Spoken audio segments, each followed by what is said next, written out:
Pernah lihat laporan keuangan? Penuh angka, istilah aneh, tabel yang bikin pusing kan? Nah, tenang aja. Hari ini kita bakal bongkar dokumen rumit ini jadi sebuah cerita yang gampang banget dimengerti. Yuk, kita bedah bareng-bareng dan belajar cara membaca rekam medis sebuah perusahaan. Nah, ini dia dokumen yang akan jadi pasien kita. Ini bukan sekedar tumpukan kertas loh. Anggap aja ini kayak hasil ronsen dari kesehatan sebuah bisnis. Dengan lihat langsung ke sumbernya, kita bakal ubah data-data abstrak ini jadi sesuatu yang lebih hidup dan punya makna. Kalau Anda pernah lihat yang beginian terus langsung pusing, tenang. Anda nggak sendirian kok. Kelihatannya emang ribet, tapi tujuan sebenarnya simpel, ngasih informasi. Dan dalam beberapa menit ke depan, kita akan buktikan kalau siapapun, termasuk Anda, bisa kok ngerti isinya. Cara paling gampang buat paham laporan keuangan itu ya dengan menganggapnya sebagai rekam medis. Jadi, sekarang kita akan jadi dokter finansial. Tugas kita, melakukan serangkaian tes atau health check-up buat mendiagnosis kondisi perusahaan ini. Oke, siap? Mari kita mulai pemeriksaannya. Setiap check-up kan dimulai dari kenalan dulu sama pasiennya ya. Nah, pasien kita hari ini adalah PT Bayu Buana Tbk, salah satu pemain besar di industri pariwisata Indonesia. Jadi, Bayu Buana ini udah ada dari tahun 1972. Wah, pemain lama banget ya. Bisnisnya lengkap, dari jual tiket pesawat sampai ngurusin paket liburan. Kenapa ini penting? Nah, ini ngasih kita gambaran atau konteks di balik angka-angka yang bakal kita lihat nanti.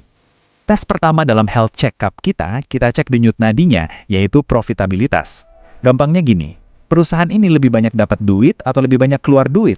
Nah, buat ngejawab itu, kita intip laporan laba ruginya. Sebelum kita lihat angkanya, kita samain persepsi dulu ya. Ada istilah namanya pendapatan atau revenue.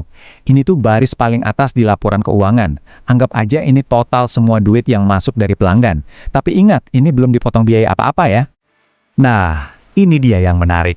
Kita bisa lihat ada pertumbuhan ya, walaupun tipis. Pendapatan Bayu Buana naik dikit dari 1,94 triliun ke 1,96 triliun rupiah dalam periode 9 bulan.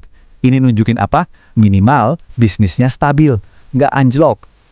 Oke, setelah pendapatan, ada yang namanya laba kotor. Biar gampang, bayangin kita jualan kue. Pendapatan itu total duit dari semua kue yang laku. Nah, laba kotor itu sisa duitnya setelah kita bayar harga tepung, gula, telur, pokoknya bahan baku kuenya. Buat Bayu Buana, angka 151,7 miliar ini adalah sisa uang setelah mereka bayar biaya tiketnya. Tapi ini belum termasuk buat bayar gaji atau sewa kantor. Dan ini dia hasil akhirnya. The bottom line, laba bersih. Ini baru keuntungan bersih yang benar-benar masuk kantong setelah semua biaya dibayar. Gaji, sewa, listrik, pajak, semuanya. Dan di sini kita lihat lagi ada kenaikan tipis. Dari 76,6 miliar jadi 78,9 miliar. Oke, lumayan. Jadi dari pemeriksaan awal ini, diagnosis sementara kita positif. Labanya naik, artinya denyut nadi perusahaan ini kelihatannya stabil dan sehat. Tapi, ini baru satu bagian dari cerita. Masih ada tes lain yang harus kita lakukan. Oke, sekarang kita lanjut ke pemeriksaan tulangnya. Kita mau lihat strukturnya pakai sinar X finansial, atau yang biasa disebut neraca atau balance sheet. Ini bakal nunjukin apa aja sih aset yang dimiliki perusahaan, dan apa aja utangnya. Inti dari neraca itu cuma dua hal ini kok. Aset itu semua yang berharga yang dimiliki perusahaan. Bisa uang tunai, bisa gedung. Kalau liabilitas itu semua kewajiban atau utang perusahaan ke pihak lain. Nah, keseimbangan antara dua hal ini penting banget. Slide ini nunjukin rumus dasar akuntansi, aset sama dengan liabilitas ditambah ekuitas. Gini deh cara bacanya.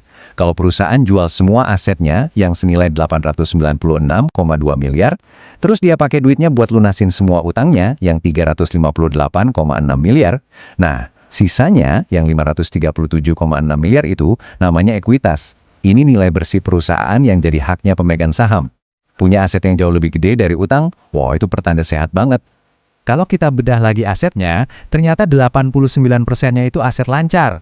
Maksudnya apa? Ini aset yang gampang banget dicairin jadi uang tunai, kayak kas di bank atau tagihan ke pelanggan. Persentase yang tinggi ini nunjukin kalau perusahaan ini likuiditasnya bagus. Artinya, kalau tiba-tiba ada tagihan jangka pendek, mereka gampang bayarnya. Sejauh ini kelihatannya bagus semua ya. Denyut nadi stabil, tulang-tulangnya juga kuat. Tapi ada satu tes terakhir.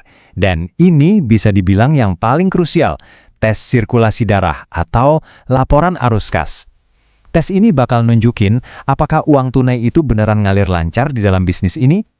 Nah, ini nih teka-teki yang sering bikin bingung di dunia bisnis. Sebuah perusahaan bisa aja untung di atas kertas, tapi di rekening banknya nggak ada duit. Kok bisa? Ya bisa aja. Mungkin mereka catat penjualan besar, jadi labanya kelihatan gede, tapi pelanggannya bayarnya nanti-nanti. Kalau gitu kan, mereka nggak punya uang tunai buat bayar gaji sekarang. Nah, mari kita lihat apa yang terjadi di Bayu Buana. Dan disinilah kita nemu plot twistnya. Meskipun perusahaannya untung, ternyata arus kas dari bisnis utamanya itu minus 65,6 miliar rupiah. Artinya apa? Artinya, dalam kegiatan sehari-hari, perusahaan ini lebih banyak keluarin uang tunai daripada nerima uang tunai. Waduh. Biar kebayang betapa signifikannya angka ini, coba lihat perbandingannya.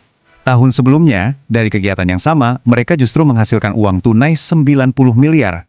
Tahun ini, malah bakar duit 65,6 miliar. Ini pembalikan yang drastis banget, dan ini jadi catatan merah di X-Health Check-up kita. Penting banget buat dicatat ya. Arus kas negatif dari operasi itu krusial. Ini kan mesin utama perusahaan. Kalau minusnya dari investasi, misalnya beli gedung baru, atau dari pendanaan, misalnya bayar dividen, itu masih bisa wajar. Tapi kalau dari operasi, itu tandanya bisnis intinya saat ini lagi nggak menghasilkan uang tunai. Ini lampu kuning. Oke? Kita udah cek denyut nadinya, udah ronsen tulangnya, dan udah tes sirkulasi darahnya. Sekarang waktunya kita gabungin semua temuan ini buat ngasih diagnosis akhir. Jadi kesimpulannya gimana? Kabar baiknya, Bayu Buana ini di permukaan kelihatan sehat. Pendapatannya stabil, labanya naik dikit, dan asetnya jauh lebih besar dari utang. Tapi, ada tapinya. Di bawah permukaan ada masalah sirkulasi kas yang serius.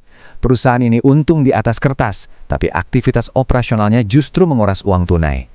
Ada kutipan terkenal di dunia bisnis yang bilang begini, yang pas banget sama kasus kita hari ini. Angka laba itu bisa dipengaruhi berbagai asumsi akuntansi. Tapi, jumlah uang tunai di rekening bank itu adalah kenyataan yang nggak bisa dibantah. Tanpa uang tunai, bisnis nggak bisa bertahan. Dan ini dia pemikiran terakhir untuk Anda. Saat Anda lihat situasi seperti ini, laba yang sehat tapi arus kas operasinya negatif, ini memicu sebuah pertanyaan penting. Ini bukan tentang bilang perusahaannya jelek loh ya, tapi ini tentang bertanya mengapa? Apakah piutang menumpuk? Apakah mereka membayar pemasok terlalu cepat? Nah, bisa ngerti laporan keuangan itu ngasih kita kekuatan untuk mengajukan pertanyaan-pertanyaan kritis semacam ini.